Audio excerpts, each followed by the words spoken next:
Hey guys, இந்த video நம்ம என்ன பார்க்க போறோம் அப்படின்னா, ஃபோட்டோ பிரிண்ட் வந்து ரிப்பிங் வந்து எரர் ஆகிட்டே இருக்குது. அது நம்ம எப்படி வந்து சால்வ் பண்ணுறதை பற்றி ஃபுல் அண்ட் ஃபுல் பார்க்க போகிறோம். ஸ்கிப் பண்ணாமல் பாருங்கள். இப்போ நான் திரும்பவுமே ரிப்பிங் போட்டிருக்கேன், ப்ராசஸிங் ஆகிட்டுருக்கு. இந்த இடத்துல பாருங்கள், பிரிண்டிங் எரர் சொல்லி வந்துருச்சு. ஓகேங்களா, எரர் ஆகிட்டே இருக்குது. ரிப்பிங் வந்து பண்ண முடியலை. என்ன காரணம் கேட்டிங்கன்னா, C::colon வந்து பார்த்திங்கன்னா ஃபுல்லாகிடுச்சு. இது நம்ம கிளியர் பண்ணால் தான் சரியாகும். கிளியர் பண்ணுறது எப்படின்னு கேட்டிங்கன்னா, நம்ம வந்து நார்மலாகவே கிளியர் பண்ண முடியாது, டெலிட் பண்ண முடியாது. அதனால் வந்து நம்ம வந்து இந்த ஃபோட்டோ பிரிண்டை இன்ஸ்டால் பண்ணியிருக்கோம் இல்லையா, அந்தக்குரிய ஃபோல்டருக்குள்ளே போங்க. நான் எப்படி போயிருக்கணும் அதே மாதிரி போங்க ஃபுல் அண்ட் ஃபுல். ஓகேலா, போயிட்டு டெம்ப் ஃபைல் சொல்லி ஒரு ஃபோல்டர் இருக்கும்.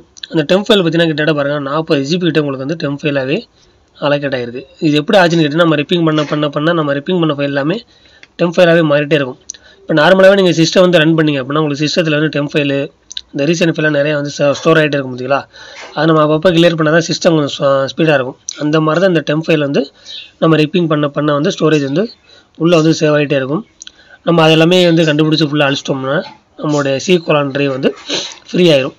ஃப்ரீ ஆயிடுச்சுன்னா நம்மளுடைய ரிப்பிங் சாஃப்ட்வேர் வந்து நல்லா சூப்பராக ஒர்க் ஆக ஆரம்பிச்சிடும். ஓகேலா, இதான் இது நான் எப்படி பண்ணணும்னா நல்லா நீங்கள் வந்து பார்த்துங்க. பின்னாடியோட நீங்கள் ரீவன் பண்ணி கூட பார்த்துங்க எப்படி நான் போயிருக்கேன்ட்டு. அதே மாதிரி பண்ணிவிட்டு நீங்கள் வந்து எல்லாமே ஃபுல்லாக போய் அழிச்சு விட்டிங்கனாலே உங்களுக்கு வந்து இந்த ப்ராப்ளம் வந்து சரியாயிடும். ஓகேலா, இது வந்து பெரிய ப்ராப்ளம் கிடையாது, சின்ன ப்ராப்ளம் தான், நீங்களே வந்து பண்ணிக்கலாம். ஸோ நிறைய பேருக்கு தெரியாது. இந்த மாதிரி எரர் ஆயிடுச்சுன்னா அப்படின்னா உங்களுக்கு வந்து அந்த சாஃப்ட்வேர் வந்து அன்இன்ஸ்டால் பண்ணிவிட்டு புதுசாக இன்ஸ்டால் பண்ணுவாங்க. அந்த மாதிரி பண்ணாலும் சரியாயிடும். ஏன்னா நம்ம அன்இன்ஸ்டால் பண்ணாலும் நம்மளுக்கு வந்து ரிப்பிங் சாஃப்ட்வேர் எல்லாமே போயிடும், இந்த டெம்ப் ஃபைல் எல்லாமே டெலிட் ஆயிரும். ஸோ அந்த மாதிரி பண்ணுறதுக்கு வந்து நம்ம இந்த மாதிரி பண்ணிடலாம், ஈஸியாக வந்து வேலை முடிஞ்சிடும், நம்மளுக்கு எதுவுமே பண்ண தேவையில்லை. ஓகேலா, இப்போ பாருங்கள் C::colon பாருங்கள் ஃப்ரீ ஆயிடுச்சு. இப்போ நம்ம வந்து திரும்ப வந்து எல்லாமே டெலிட் பண்ணிவிட்டு புதுசாக ரிப்பிங் போட்டோம் அப்படின்னாலே சூப்பராக அழகாக வந்து ரிப்பிங் ஆயிரும். சரிங்களா, ஸோ நம்ம சேனல் தொடர்ந்து பாருங்கள், சப்ஸ்கிரைப் பண்ண மறந்துடாங்க. நம்ம சேனலை போய் பாருங்கள், நிறைய வீடியோஸ் போட்டிருக்கோம். ஸ்டார் ஃபயர் ஃப்ளெக்ஸு மிஷின் பார்த்தீங்கன்னா நிறைய வீடியோஸ் வந்து போட்டிருக்கோம். உங்களுக்கு என்ன டவுட் இருந்தாலுமே நீங்கள் வந்து நம்ம சேனலை போய் தேவை தெரிஞ்சுக்கலாம். ஸோ வேறு ஏதாவது புதுசாக டவுட் இருந்துச்சுன்னா நம்மளை வந்து கான்டாக்ட் பண்ணுங்கள். வாட்ஸ்அப்பில் வந்து டெலகிராம்லேயோ நம்மளோட குரூப் லிங்க் எல்லாம் கீழே கொடுத்துருக்கோம், ஜாயின் பண்ணிக்கங்க.